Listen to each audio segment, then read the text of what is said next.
Today, we have a lot of significant updates to cover, ranging from astronomical events to seismic activity here on Earth. The past few days have been especially active both in space and on our planet, so let's take a closer look at what has been unfolding and why it might be important. First, astronomers have reported 2 nova explosions detected in the night sky. These sudden bursts of energy occur when a star in a binary system collects material from its companion star until a runaway reaction causes a bright outburst. In this case, 2 separate nova events were confirmed, one in the constellation Sagittarius and another in Centaurus. Both were observed by an amateur astronomer, Dr. John Sixch, on the 23rd of September. One of these novas, in Centaurus, has already been bright enough to be seen with the naked eye in the southern hemisphere.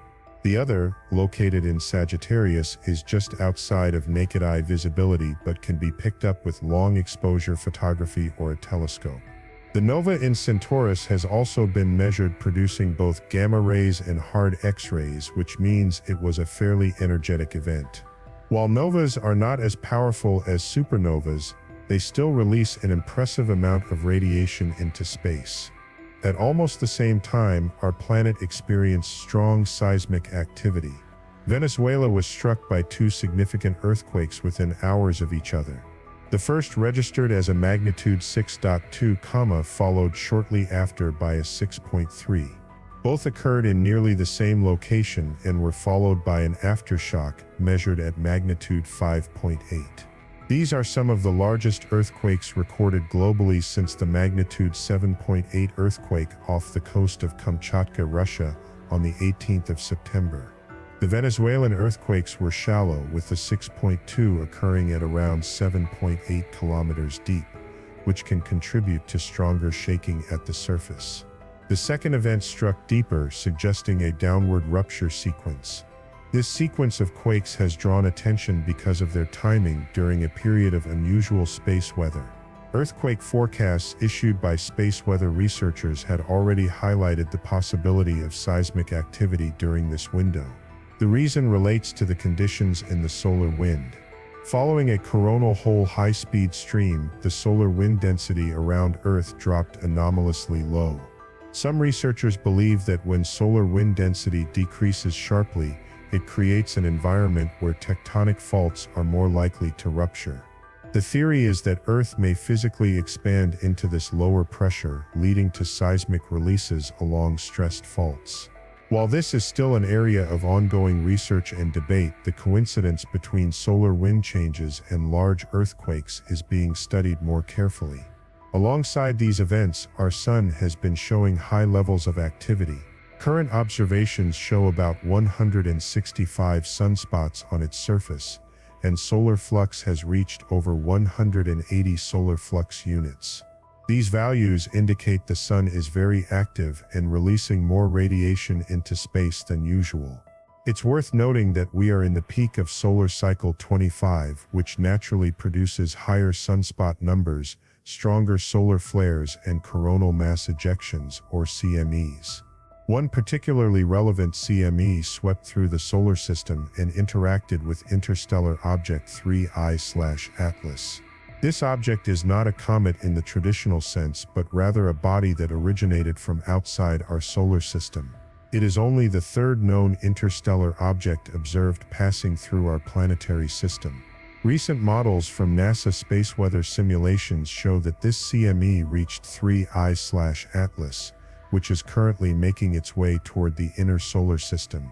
While the exact outcomes of this impact are still unclear, astronomers will be watching closely for changes in its coma and tail. In the past, solar impacts have caused comets or comet-like bodies to brighten significantly as solar radiation and plasma interact with their dust and gases. The coming months will be key for tracking 3I/Atlas. On the 3rd of October, it will make its closest approach to Mars at a distance of less than 0.2 astronomical units.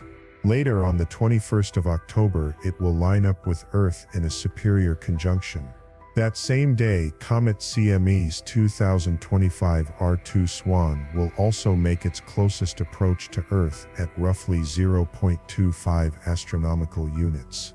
Finally, on the 29th of October, 3I/Atlas will reach its perihelion, or closest point to the Sun. These dates mark an active period for observing how solar interactions affect both interstellar and cometary bodies. The detection of two novas, two large earthquakes in Venezuela, and the CME hitting 3I/Atlas, all happening within days of one another, has raised questions about how these cosmic and terrestrial events might be interconnected. Historically, some researchers have speculated about links between high-energy astronomical phenomena such as novas or supernovas and changes in Earth's climate. The data here is limited and largely speculative, but it remains a topic of interest. Similarly, the correlation between solar wind variations and earthquakes, while not proven, continues to appear in observational records. When looking at the Venezuelan earthquakes specifically, the sequence was unusual. Two events of nearly the same magnitude striking in the same location, one shallow and one deeper, point to a complex rupture process. While a 6.2 and 6.3 magnitude are significant, together they release energy closer to what would be expected from a single 6.4 or 6.5 event. This means that while powerful, these quakes do not compare to the energy released by a 7.0 or higher earthquake. Still, because the events occurred on land and in a populated country, the impacts could be considerable depending on local infrastructure and preparedness. For Venezuela, historical seismicity records show that earthquakes of this magnitude are not common in this particular zone. Data going back to the year 2000 shows that these may be among the strongest quakes in that region in over 2 decades. For this reason, scientists and emergency planners will be monitoring closely to see if additional seismic activity follows. Aftershocks are common after quakes of this size, and given that a 5.8 has already occurred, it is possible that further moderate tremors may follow. Returning to space, the nova explosions provide an important reminder of the dynamic nature of our galaxy. Novas occur frequently in astronomical terms, but the chance to observe them so clearly is relatively rare. The nova in Centaurus has already brightened to about magnitude 5.8, putting it within naked eye visibility in darker skies of the southern hemisphere. These events also provide opportunities for gamma-ray and X-ray observatories, such as the Fermi and Swift missions, to study how energy propagates from stellar outbursts. Meanwhile, 3I/Atlas continues to attract interest because it is an interstellar object, meaning it came from beyond our solar system. Very few of these have been detected. The first, Oumuamua, passed by in 2017, followed by Comet 2I/Borisov in 2019. 3I/Atlas is the third. Its trajectory will take it closer to Mars and then into alignment with Earth, making it a useful subject for studying how interstellar objects interact with solar radiation, solar wind, and magnetic environments. Already, astronomers have noted discrepancies between amateur observations which show a sunward-facing tail and professional telescope arrays which show a faint anti-sunward tail. This suggests complex processes are at work in its coma. The CME that struck 3I/Atlas on the 25th of September adds another layer of interest. As the object nears Mars, the CME's plasma density would be stronger than it would be further out in space. This could mean observable changes in its brightness, coma size, or tail structure. Similar behavior has been recorded before, where solar storms caused comets to brighten significantly. In addition, because plasma in space is highly ionized, dust and gas around the object can interact in unusual ways. This is why astronomers often stress that these comas are not just dust and gas but also include plasma that influences how light and radiation move through the structure. Taken together, the recent novae, the Venezuelan earthquakes, the heightened solar activity, and the CME's impact on 3I/Atlas mark this as a particularly dynamic period for both space and Earth science. While some of the correlations may be coincidental, others provide fertile ground for research. Scientists continue to look for patterns that might help explain how solar and cosmic events influence Earth's systems, whether through electromagnetic interactions, atmospheric effects, or even subtle influences on seismicity. Let's continue with a closer look at the two recent nova detections and what they can tell us about stellar outbursts, along with new observations of 3I/Atlas, the wider state of solar activity, and what to watch for over the coming weeks. The aim here is clarity: what was observed, what it likely means, and where the uncertainties sit. Let's start with the novas. Two separate events were reported, one in Sagittarius and one in Centaurus, both initially identified by an experienced amateur observer. A nova is typically associated with a binary system in which a white dwarf draws material from a companion star. As gas builds up on the white dwarf's surface, pressure and temperature rise until runaway nuclear burning ejects a shell of material, causing a sudden increase in brightness. That framework provides a straightforward way to interpret the two outbursts here.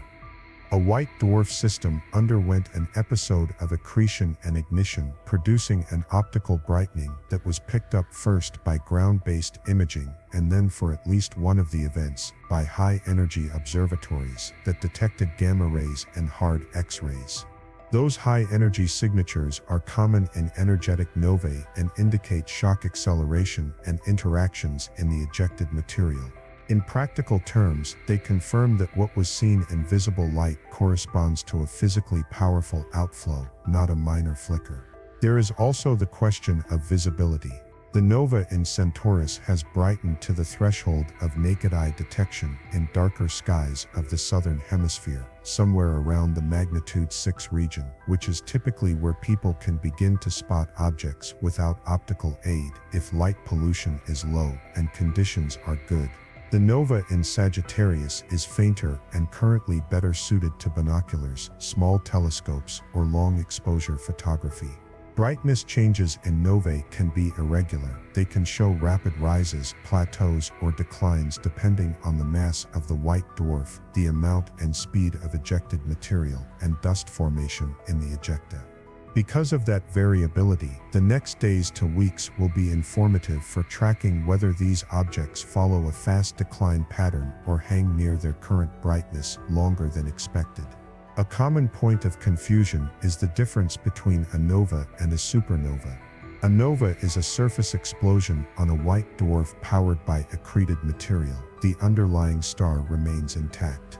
A supernova is a much more energetic event, usually involving the core collapse of a massive star, or in another channel, the thermonuclear disruption of a white dwarf that reaches a critical mass. The energy scales differ by many orders of magnitude, the debris fields are different, and the impact on surrounding space is vastly larger in a supernova. With the two outbursts we're discussing here, there is no reason at this stage to think they are anything other than classical novae, particularly given the reported brightness ranges and the rapid confirmation by multiple observers consistent with that category. Switching from stellar explosions to interstellar visitors, 3I/Atlas remains a compelling target. Interstellar objects are rare opportunities to study material that formed around other stars. Because they pass through on hyperbolic orbits, the window for close observation is limited, and each data point matters. Recent imagery shows a broad, diffuse coma rather than the long filamentary tail often associated with active comets. What's interesting is that some professional measurements have emphasized a faint anti-sunward extension, while some amateur images suggest a sunward push of material.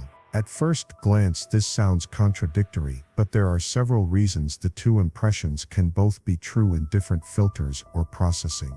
Gas species fluoresce differently, dust grains respond to radiation pressure differently, and ionized components can be guided by magnetic fields in the solar wind. If one set of images is more sensitive to an ion-dominated component and another is more sensitive to dust, their apparent tail directions and shapes can diverge. Add to that the geometry of the observation, phase angle, exposure, and background subtraction, and it is not surprising to see nuanced differences. Rather than being a problem, this mix of views can be useful because it hints at a coma made up of multiple interacting components. All of this is happening as solar activity remains elevated. Active regions on the Sun have been numerous, and the 10.7 centimeter radial flux, a long-standing proxy for solar activity, has also been comparatively high. At these activity levels, coronal mass ejections are not rare, and one of them recently traveled through the inner solar system and intersected the path of 3I/Atlas. The significance is that CMEs carry dense, magnetized plasma that can compress and disturb the environments around small bodies. For an object with a growing coma of dust and gas, that kind of interaction can momentarily alter the ionization balance, potentially increase scattering efficiency, and in some cases drive a short-term change in brightness or coma morphology. Whether 3I/Atlas will show a measurable response will be seen in follow-up photometry and imaging. Because the object is approaching key calendar points, close approach to Mars on the 3rd of October, superior conjunction with Earth on the 21st of October, and perihelion on 29 October, the observing cadence will naturally increase, providing better constraints on any CME-related effects. A separate but related thread is the light curve behavior reported recently. An unexpected rise in brightness, from around magnitude 16 to roughly magnitude 12, implies a considerable increase in the amount of sunlight the coma and dust are reflecting or emitting. In astronomical magnitudes, a change of 4 corresponds to a factor of about 40 in brightness, using the standard rule that 5 magnitudes equal a factor of 100. A jump like that can be caused by increased outgassing as the object moves into a warmer solar environment, a fresh release of dust from a surface event, or changes in the coma's particle size distribution that make it more efficient at scattering light. The fact that this elevated state has not immediately returned to the earlier trend suggests that the mechanism was not a transient glitch, but part of a more persistent phase of activity. If another CME perturbs the environment, a secondary brightening or a structural change is possible, though not guaranteed. While the interstellar object and the novas draw attention skyward, there is also value in tracking the broader geophysical context. Measurements of the Schumann resonances, the set of electromagnetic resonances excited by lightning in the Earth ionosphere cavity, can show shifts in background levels during periods of strong weather systems. Increases in the local electromagnetic background do not imply anything exotic. They can reflect more lightning, different atmospheric conductivity, or strong storm systems moving through. It is easy for these graphs to be overinterpreted, but when they are placed alongside solar indices, geomagnetic data, and ground truth weather observations, they help round out a picture of how the atmosphere and near-Earth space environment are behaving. On the seismic side, a rolling tally of global activity shows the 2 Venezuelan earthquakes standing out in the recent week, with energy that, when combined, remains in the magnitude 6 range. This is a reminder of how the magnitude scale compresses energy comparisons. A single magnitude 7 releases many times the energy of a 6.3, so 2 near 6.3 events together do not approach the energy budget of a high 7 or an 8. Still, their location, shallow depth in the first event, and close temporal spacing make them noteworthy. Aftershocks are normal, and a magnitude 5.8, already recorded in the sequence, fits that expectation. Whether the sequence has fully released local stress or is a prelude to something larger cannot be said confidently. Historically, regions sometimes see a main shock followed by a typical aftershock decay, but complex fault systems can also produce multi-event clusters. Looking ahead to October and November, several space weather patterns are worth watching. We remain in the active phase of the solar cycle, and during equinoctial seasons, the coupling between the solar wind and Earth's magnetosphere is often more efficient due to a well-studied geometric effect. This can result in geomagnetic disturbances that are a bit stronger than they would otherwise be for the same solar wind conditions. If new active regions rotate into view, the chance of flares and further CMEs continues. For observers, that means more opportunities for aurora at higher latitudes and a dynamic environment for small bodies like comets and interstellar interlopers. A sensible way to navigate all this activity is to separate what is established from what is provisional. It is established that 2 novas have been observed and that at least one produced high-energy emissions. It is established that 3 I/Atlas experienced a notable brightening and that a CME moved through the region it occupies. It is established that the Sun is active and that Venezuela experienced 2 significant earthquakes and an aftershock. It is also clear that some suggested connections, the idea that novae might lead to near-term climatic shifts, or that drops in solar wind density can directly trigger earthquakes, are hypotheses, not settled results. They can be investigated, but they should be discussed precisely as ongoing lines of inquiry, not as conclusions. If there is a unifying theme in this moment, it is that we are getting many simultaneous reminders of how dynamic the natural world is, from stellar thermonuclear events to magnetized plasma structures leaving the Sun, to the behavior of an object shaped in a different star's nursery, now passing through our skies. The best response is disciplined observation. Keep measuring the nova light curves. Keep imaging 3 I/Atlas in different filters and geometries. Keep logging solar wind parameters, and keep comparing seismic records with environmental conditions without forcing a causal narrative where the data do not support one. In the coming days, priority observations include careful photometry of the Centaurus and Sagittarius novas to capture their decline rates and potential dust formation phases. Coordinated monitoring of 3 I/Atlas as it approaches Mars and then the Sun to see whether its coma structure evolves under changing radiation and plasma conditions, and routine checks on solar regions that could produce Earth-directed CMEs. For those interested in the Earth-side response, watching geomagnetic indices and ground magnetometers during any solar wind disturbances will offer a measurable way to connect solar events with near-Earth effects. None of this requires speculation, it simply requires consistent measurement and an open mind about what the numbers show.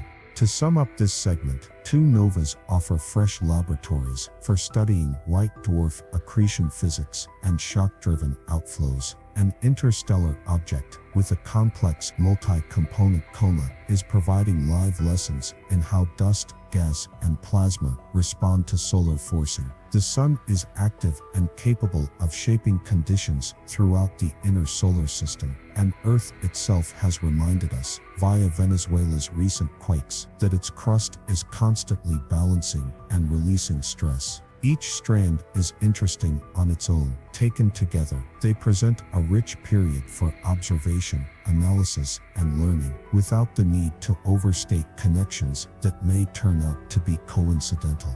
As more data come in, the picture will refine, and the most useful thing we can do is keep tracking the signals carefully and report what changes, what stays the same, and what genuinely correlates in a way that stands up to scrutiny.